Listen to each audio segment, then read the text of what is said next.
Imagine waking up like this. You open your eyes without an alarm buzzing, without a phone lighting up beside you, and without any plan for the day already decided. There are no power lines, no running water, no roads, and no electricity. Only the soft sounds of morning birds, the whisper of the wind, and the wide African wilderness stretching beyond the horizon. You rise to a world where nothing is promised except the light of a new day. Now, think about this. Your survival depends completely on your awareness, your instincts, and your ability to read nature. There are no supermarkets, no machines, and no technology to fall back on.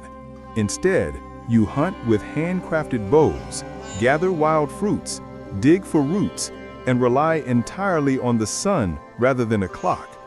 You listen to the land, not to notifications. Hard to imagine, right? For the Hadza tribe of Tanzania, this is not an extreme challenge or a temporary adventure. It is everyday life. They are among the last true hunter-gatherer communities on Earth, living in almost the same way their ancestors did tens of thousands of years ago. Their world is raw, natural, and deeply connected to the environment around them. Hello, fellow explorers, and welcome back to the channel. Today, we journey to the rugged and beautiful lands surrounding Lake Eyasi, where the Hadza has survived for countless generations without permanent houses, farms, or modern routines. Their lifestyle is not just about survival, it is about balance, resilience, and a profound relationship with the natural world.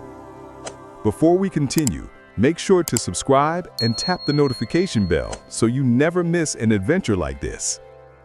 Now, let's step into a world guided entirely by nature. For the Hadza, the day begins when sunlight first touches the acacia trees. As warm light spreads across the land, the tribe rises. Nature is their only clock, and every sound, shadow, and movement carries meaning for those who understand the language of the wilderness. There are no stored foods, no livestock, and no fields. Everything they consume comes directly from the wild, and each day brings a new opportunity to find what the land provides. The men leave at dawn, moving silently through the trees.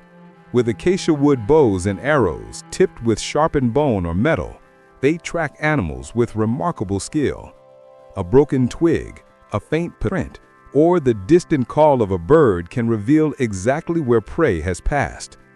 They hunt antelopes, warthogs, birds, and even monkeys, one of their traditional delicacies. Every animal is honored, used completely, and never taken without respect. And they never hunt alone. Their loyal hunting dogs follow closely, trained not with commands, but through generations of instinct and shared experience. These dogs are partners, not pets. They help track, chase, and corner animals, giving the Hadza an essential advantage in the wild. If a dog becomes weak or injured, it's treated with the same respect as any member of the tribe, because every living being has a role in the circle of life. While the men hunt, the women are just as busy. They gather wild berries, roots, baobab fruits, tubers, and medicinal plants, all knowledge passed down through mothers, grandmothers, and great-grandmothers. Their understanding of plants is astonishing. They know which heal, which nourish, and which can save a starving child during harsh seasons. Life for the Hadza is not about racing against time. It's about moving with time, with the land, and with the rhythm of nature itself. In a world overflowing with modern stress, their lifestyle reminds us that humans once lived in harmony with the earth, and some still do. Imagine living in a home that can disappear in a single afternoon. No bricks, no metal, no foundation. Just branches, leaves, and the quiet promise that nothing in life is meant to last forever. That is the reality of the Hadza. Their shelters are made entirely from nature's materials, a simple frame of flexible branches covered with grass, bark, and leaves. These homes are temporary by design, built only to last as long as the land around them can provide food and water. Once an area is exhausted, the Hadza simply pack up and move on, carrying only what they can hold. No permanent houses, no villages, no complicated structures to tie them down. This freedom is at the heart of their culture. The Hadza follow the rhythms of the seasons, shifting locations based on where fruits ripen, animals migrate, and water becomes available. Their mobility allows the land to rest and regenerate, ensuring that nothing is overused, a natural balance that modern societies often forget. And here's something. The Hadza have no chiefs, no hierarchy, no formal leaders. Decisions are made collectively through discussion and consensus. Each voice matters, whether young or old. There are no written rules, no laws, no punishments, just social understanding and mutual respect. Children learn not in schools, but at the heart of real life. They follow their parents into the forest, mimicking their movements, absorbing knowledge through experience. A young boy shadows his father, learning to track an animal from the faintest print. A young girl gathers plants with her mother, memorizing the secret qualities of each root and berry. At night, when the moon is full and bright, the tribe gathers around crackling fires. Laughter, stories, and songs fill the air. Oral traditions pass from generation to generation. Around these fires, history is kept alive, lessons are shared, identity is preserved. For the Hadza, home is wherever the fire burns and the land provides. Their nomadic lifestyle isn't a struggle, it's a dance with nature, a constant reminder that humans were not meant to conquer the earth, but to walk lightly upon it. Get ready, because the Hadza family structure might surprise you. In Hadza culture, polygamy is common, but not for the reasons you might think. It's not about wealth, status, or showing off. The Hadza don't even have a concept of material wealth the way modern societies do. Instead, having multiple wives is deeply connected to survival. A Hadza man might have up to 10 wives, but this isn't a luxury, it's a responsibility. To take multiple wives, a man must first prove himself as a skilled hunter, a reliable provider, and a strong contributor to the community. If he cannot consistently supply food or fulfill his duties, he is not considered worthy of a large family. And let me tell you, the Hadza women are the true backbone of the tribe. While the men are out hunting, the women are busy gathering fruits, berries, tubers, roots, baobab seeds, and medicinal herbs. Their knowledge of the environment is nothing short of incredible. They know which plants can cure illness, which ones can sustain a long journey, and which ones can save the tribe during harsh droughts. Every wife has a vital role within the household, forming a tightly connected support system. Together, they help raise children, gather food, build shelters, and maintain the social harmony of the tribe. Children grow up surrounded by this web of support. They are cared for not just by their biological mother, but by co-wives and community members. It truly takes a village, and the Hadza embody this in the most natural way.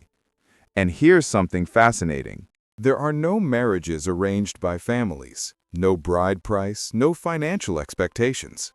Partners choose each other based on compatibility and mutual respect. If the relationship no longer works, separation happens without drama or conflict. The couple simply chooses to part ways. This freedom may seem unusual from a modern perspective, but for the Hadza, it creates a flexible, functional family system perfectly adapted to their environment. In a world where survival depends on teamwork, connection, and resourcefulness, the Hadza show that family isn't defined by laws or paperwork. It is defined by unity, cooperation, and shared purpose. Among all the foods the Hadza gather, one stands above the rest: honey. Not just as a treat, but as a vital source of energy, nutrition, and cultural meaning. During certain seasons, honey can make up to 80% of the Hadza's total caloric intake. Yes, 80%! When fruits and game become scarce, this golden nectar becomes the tribe's lifeline. But getting honey in the wild is far from easy. The Hadza rely on a remarkable partnership with a tiny wild bird known as the honey guide. This bird doesn't just sing, it leads. The honey guide chirps specific calls, flying ahead and waiting, almost as if saying, "Follow me, I know where the treasure is." The Hadza trust these birds completely. They follow them through thorny bushes, rocky paths, and thick forests until finally, the bird lands on a tree hiding a beehive. And here's where things get intense. Hadza men climb the tree with no safety gear, no ropes, no harness, just bare hands, bare feet, and fearless determination. Once they reach the hive, dozens of angry bees swarm around them, stinging their hands, arms, faces. But the Hadza don't turn back. They endure the pain, break open the hive, and scoop out the honeycomb. Every sting is worth it. Each chunk of golden honeycomb is a treasure, sweet, sticky, and packed with life-giving energy. And here's the beautiful part. The Hadza never take everything. They always leave some honey behind for the bees, and as a thank you gift for the honey guide bird, which returns later to enjoy the leftover wax and insects. It's a balanced partnership. Humans, birds, and bees all benefiting from a shared natural rhythm. To the Hadza, honey is more than food. It's a sacred substance, a gift from nature, a reminder that survival is not a battle against the wild, but a relationship with it. Could you imagine climbing a tall tree swarming with bees, all for a taste of honey? For the Hadza, it's a normal day, and a deeply spiritual one. Take a moment to imagine this life once more. A world without alarms, without deadlines, without money. A world where survival depends not on technology, but on skill, community, and deep respect for nature. The Hadza have lived this way for over 50,000 years, and despite all the challenges they face today, their spirit remains unshaken. Their lives remind us that simplicity doesn't mean weakness, that freedom doesn't require wealth. The true connection with each other and with the earth is something modern society often forgets. In our fast-paced world, we chase more comfort, more belongings, more noise. But the Hadza show us what humanity looked like before the rush, before the chaos, and maybe what we've lost along the way. They take only what they need. They share everything. They listen to the land. They live fully in every sunrise, every hunt, every story told under the stars. And maybe that's the lesson we all need today. Because even if we can't return to a hunter-gatherer life, we can carry the Hadza's wisdom into ours. Appreciate what you have. Protect the world that sustains you, and remember that life is richest when it is lived with meaning, not possessions. If this journey opened your eyes to a world far different from your own, then imagine what's waiting on our next adventure. Thank you for watching, for learning, and for exploring with me. Make sure to like, share, and subscribe so you never miss another story from the hidden corners of our incredible world. Until next time, keep exploring, keep wondering, and stay curious.